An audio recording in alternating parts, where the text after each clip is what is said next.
channel. My name is Eureka and this is Eureka's Life. Please go watch, if you haven't already, the first part of this story time. Everything will make more sense if you do. So go watch part 1 and then come back to watch part 2. So it's a continuation from the last story. So I left off at me not talking to my college boyfriend anymore, and I started talking to the lead at our job. So as you read by the title, the lead was a thief. He probably still is, but he definitely was a thief for me. And if you want to figure out what he did and how he stole from me, just keep on watching. So guys, like I said in the last video, the relationship started out cool. I was meeting everybody. I met 2 of his 3 kids. Yes, I did say 3 kids. 2 of his 3 kids. Red flag number 1. Oh God. Yes, I met 2 of his 3 kids, and we developed a bond. They were 2 and 1 at that time, and we developed a strong bond, a strong connection or whatever, and everything was good. He wanted to find a house. I don't really know why he didn't have a house before he started talking to me. I forgot those details, but yeah, he wanted to get an apartment. Let me specify, an apartment, and he got one. He asked me, did I want to move in? I said sure, because at that time I was already accustomed to not being under my mom's house, in my mom's house, or under her rules or whatever. So I was just like, okay, let me, go ahead and move in. So I did. And I'm not gonna front, he paid for most of everything. Like, he paid for the furniture that was in there. I helped assemble it, but he paid for everything. He paid for the bed, or the bed was already his, or he paid for a bed and all that. He paid for everything the house entailed, because I was afraid to put my money into something that could turn out not to be mine. Like I felt like in the last situation, even though my name was on the last situation, I just felt like the house ended up turning, it wasn't mine anymore, because of all the things that we went through and stuff like that. And that's why I left him. So in this situation, and he understood it at first, in this situation, I just didn't want to have any ties or whatever. And I feel like that's a part of me moving on too fast. I should have just took that time to get to know myself and get to know what I wanted, so I wouldn't have to take that baggage on into the next relationship and affect someone else. So that was my fault. But as far as him stealing from me, I didn't cause that. So like I said, everything was good. The girl, 2 of the 3 girls were staying with us, so we had them, and we started to argue a lot about different things. And I didn't like how he would handle certain things with the girls or whatever, but it wasn't my place to say something because they are not mine or whatever. So I didn't say a lot of stuff that I saw that he was doing wrong with his kids, but he wanted me to be more of a mother figure. And I felt like I didn't have any kids. You know what I'm saying? I'm here helping you raise yours, but at the end of the day, what I do and how I move, it shouldn't affect them. And that was me being naive and young or whatever, because if you're in a relationship with someone who has kids, they come as a package deal. So that means you accept anything that comes with that person. So if that means you have to step in and be a mother figure or father figure to their kids, that's what you're supposed to do. So that was my bad as well. But I was young, and I feel like I didn't need to cook for nobody, not even myself. If I wanted to go and get something to eat, I would go to McDonald's or go to a fast food restaurant or whatever the case may be. But kids shouldn't eat all that. So I understood where he was coming from. So he was doing most of the cooking. He was doing everything, basically everything. But he was also being sneaky, and that didn't help the situation. So there would be times where he would say that his baby mama called him over. The 3rd child that I wasn't around like that, it would be times that the baby mama of that 3rd child would call him to do stuff, but it could only be at her house, or it could only be on her time, or it could only be when she wanted to be. The baby could never come over to the house. She even talked bad about the first 2 kids or whatever, and he was also mad about this and also mad about that. But whenever she called about the daughter needing something that I felt like was small that she could have did, but she just wanted him to do it just to be petty, he ran. And I respect it, that's your child. So he decided to tell me one day that when I wasn't staying there, because I go back and forth to my mama's house on the weekends and stuff just to keep her company as well. So when I wasn't there, he got a call from her and she asked him it was one night, she asked him could he come over and bathe the baby at nighttime. And he expected me to believe that nothing happened. And I'm like, okay. So in my head, I feel like that was when stuff started to unravel and stuff started to happen, and I started to think a certain type of way, because first of all, I didn't want to deal with nobody with kids anyway, let alone 3. And second of all, I didn't understand the whole concept. She's never done this when I was around, and I stayed there at least 5 days out the week. At least 5 days out the week. So why would she do it? And why would you go when I wasn't at home? Or how convenient or coincidental is that happened when I wasn't at home? So that started a lot of our problems or whatever. And it was one particular day that I took off from work and I wanted to go to his daughter's doctor's appointment because she was getting the shot or whatever. She was getting her 1-year-old shot or 2-year-old shot. I think it was 2-year-old shot. And I wanted to be there. So I took off from work and I went to the doctor's appointment. And for some reason, the shot didn't happen or whatever. And I was kind of mad about it because of the fact that he allowed me to take off, or I took off and it didn't happen. So we were in a argument all day today, because I'm like, I took off from work. I missed money to come and be a part of this with you, and it didn't happen. It was a waste of my time, basically. So I was like mad, and he was mad. So that started a whole thing. That started a lot of problems, and he ended up leaving home and not coming back until that night. And at that point, I was already pissed off because of the fact that he could have been in his baby mama's house. He could have been anywhere, and he knows that he knew that I wasn't accustomed to the area and I wasn't good with the area or whatever. So I just felt like he used that to his advantage, because if I knew where he could have been, he knew I would have went and tried to find him. But at the same time, I didn't know specifically what roads certain people lived on, so it wasn't no point in me wasting my gas. So we ended up getting into an argument during this time, and I ended up starting to pack up my stuff. So he ended up coming home and seeing this or whatever, so I guess he went into a panic. You'll know why I say this in a minute. But so he saw me packing my stuff, he tried to talk to me, and the talking didn't work at that point because I felt like he had all day to talk. So you chose to be like this for however long or whatever. So you gotta respect my anger. You gotta respect, how I'm feeling, because you could have been out there doing this and that. At least I was at home angry. I could have went to my mama's house and played it off like I was somewhere else. You know what I'm saying? So yes, I started packing up my stuff.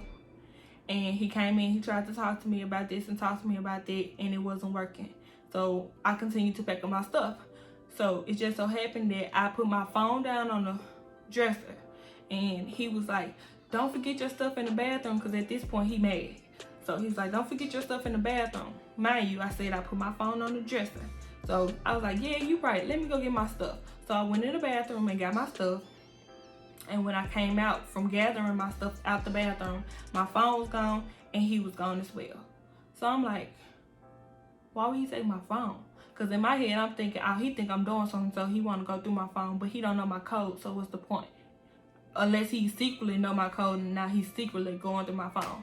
So I walked outside to see if his car was still out there, and it wasn't. So I'm like, where would he go with my phone? Mind you guys, my phone had a case on it that held my social security number, my credit, my debit cards and all that, my ID, my driver's license, all that type of stuff. So that's the type of case I had. So by him leaving, I'm like, is this his way of trying to keep me from leaving or whatever? But it's not gonna work, So I'm like, okay. So I go drive around. I didn't have I had like less than a quarter of a tank of gas. So I was running a little low, and I knew I was gonna need to get gas soon or before I went back to my mama's house. So that was something I had to keep in mind as well.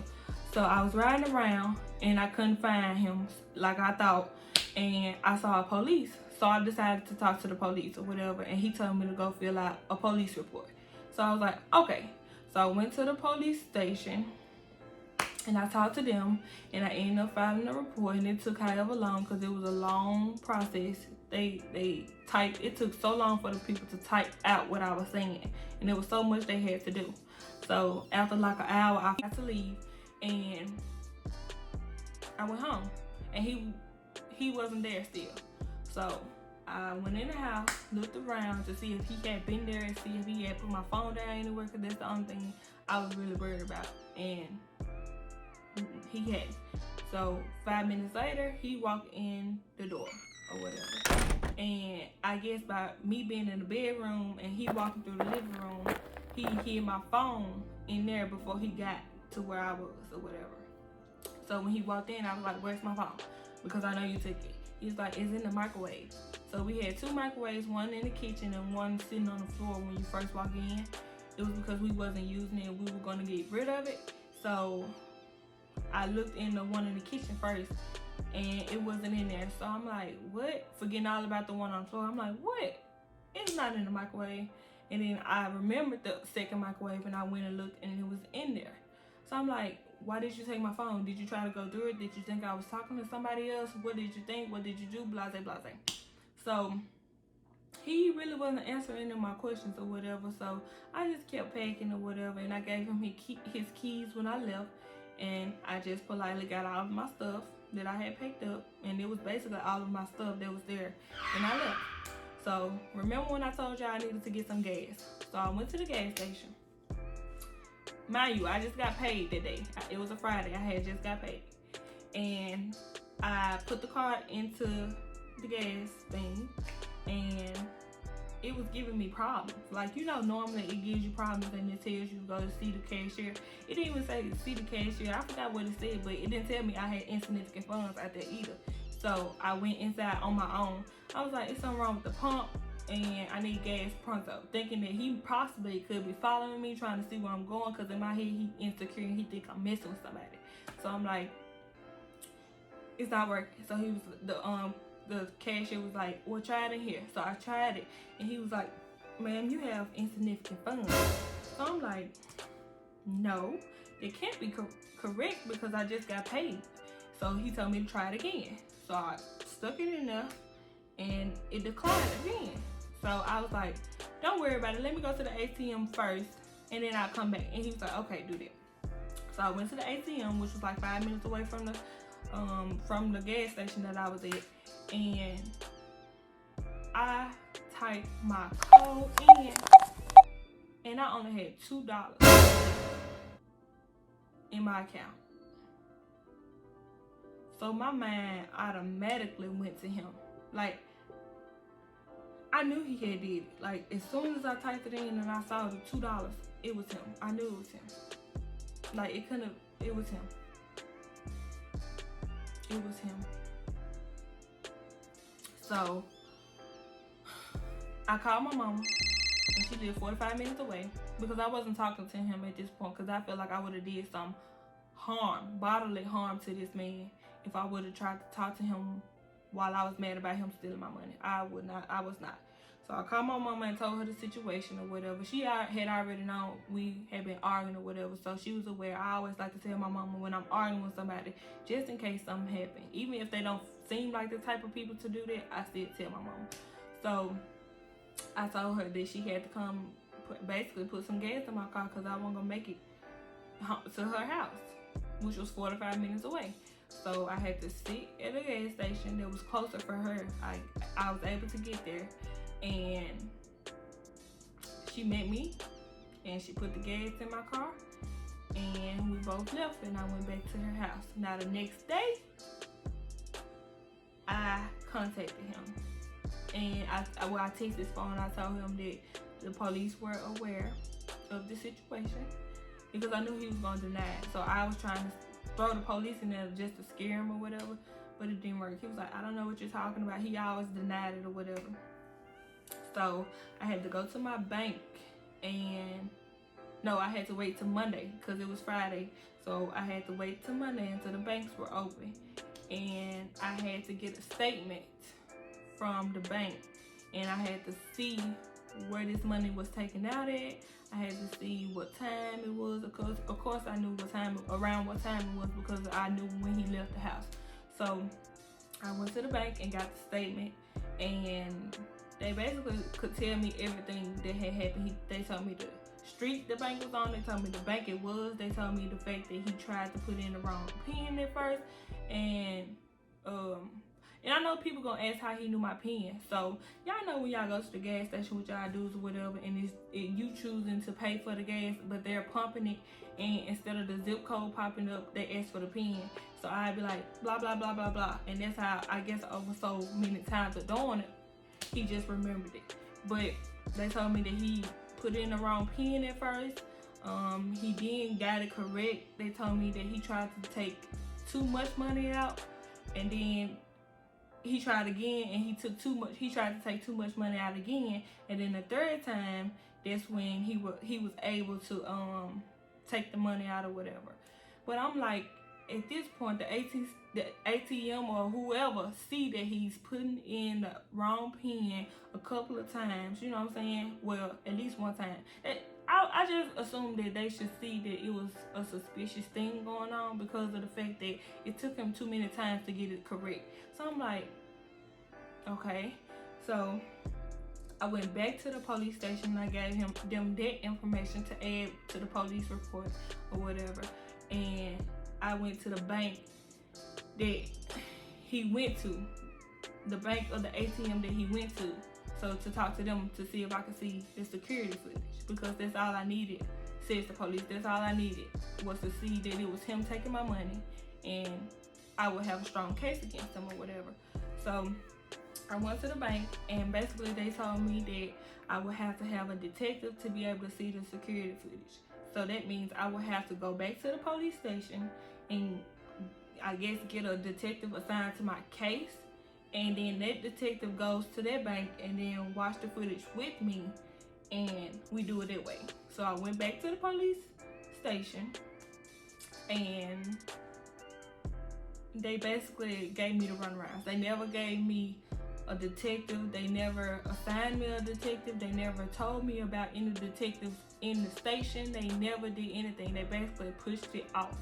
They pushed it off, and that was crazy to me. So what I did was, because I couldn't do it that way, I ended up trying to talk back with him. So I ended up moving back in. Don't call me dumb, okay? Don't call me dumb, all right? I ended up moving back in with him just to get on his good side, because I had planned, if the police won't do it, I'm doing it myself. I'm stealing my money back. But I knew I don't know. At that moment, I felt like I could do it. So I ended up one day I ended up getting a picture of his card information, the back and the front.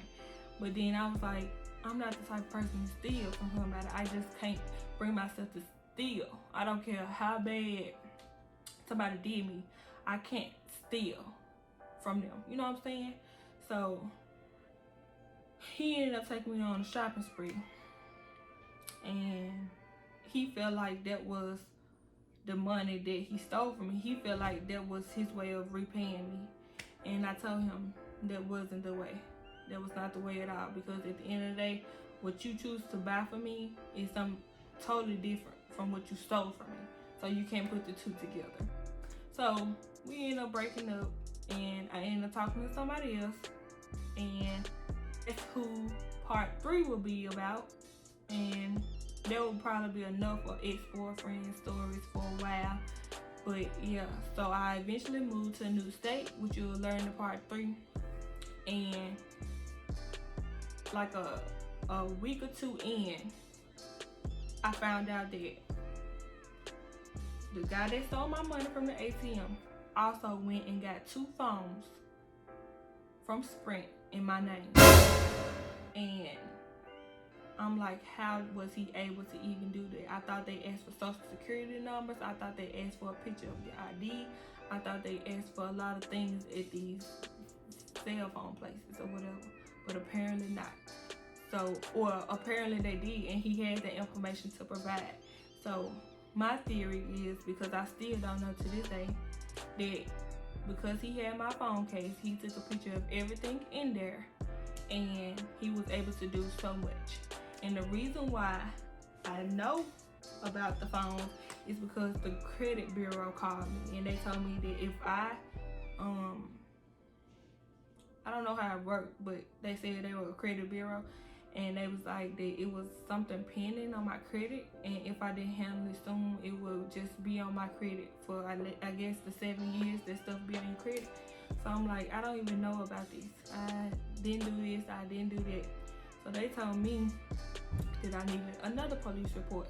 So I asked them what like the differences in the towns, because I had moved all the way across the world basically. I had moved all the way across the country, and I was like, was the differences in the town gonna make a difference, or would I have to go back to do it where I did the first police report it? And I'm like, I don't even want to go there because they didn't even help me handle the money situation. So what I like telling them to handle this situation, nothing's gonna happen. So yeah, he ended up stealing my money, and he ended up getting 2 phones in my name. The stuff that I gone through. So yeah, guys, if you enjoyed this video, give me a thumbs up. Please comment something down below that you didn't like about this ex, and don't forget to subscribe to my channel, and I'll see you guys next time. Bye.